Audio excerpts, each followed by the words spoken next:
Our fear is not of the unknown, but of letting go of the known. It is only when the mind allows the known to fade away that there is complete freedom from the known, and only then is it possible for the new impulse to come into being.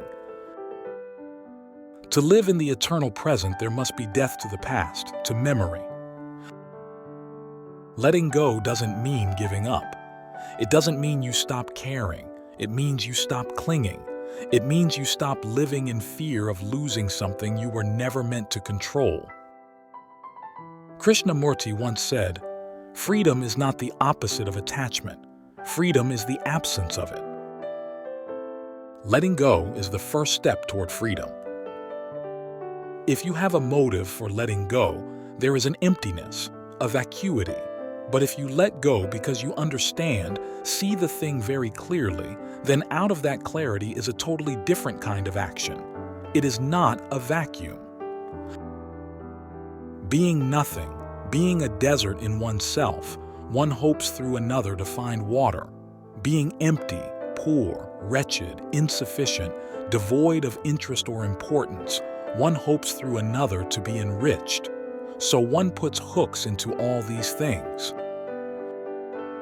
For Krishnamurti, true freedom from attachment comes not from an act of will or self-reliance in the conventional sense, but from insight, seeing clearly the motives and escapes that drive attachment.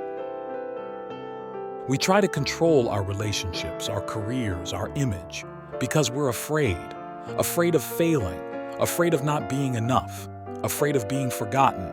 But the more we hold on, the more we suffer. You cannot be free as long as you are striving to become something. Letting go means giving up that struggle. Some of us think holding on makes us strong, but sometimes it is letting go. Letting go helps us to live in a more peaceful state of mind and helps restore our balance. Craving is always craving. To avoid suffering, we cultivate detachment. Detachment is the same as attachment as long as it yields gratification. So what we are really seeking is gratification. We crave to be satisfied by whatever means. Most of our pain comes from expectations. We expect others to love us a certain way. We expect life to follow our plan. We expect ourselves to always be strong. But reality doesn't follow scripts, and peace begins the moment we stop trying to write one. "Do you want to know what my secret is?" Krishnamurti once asked. "I don't mind what happens." There is only attachment. There is no such thing as detachment. The mind invents detachment as a reaction to the pain of attachment.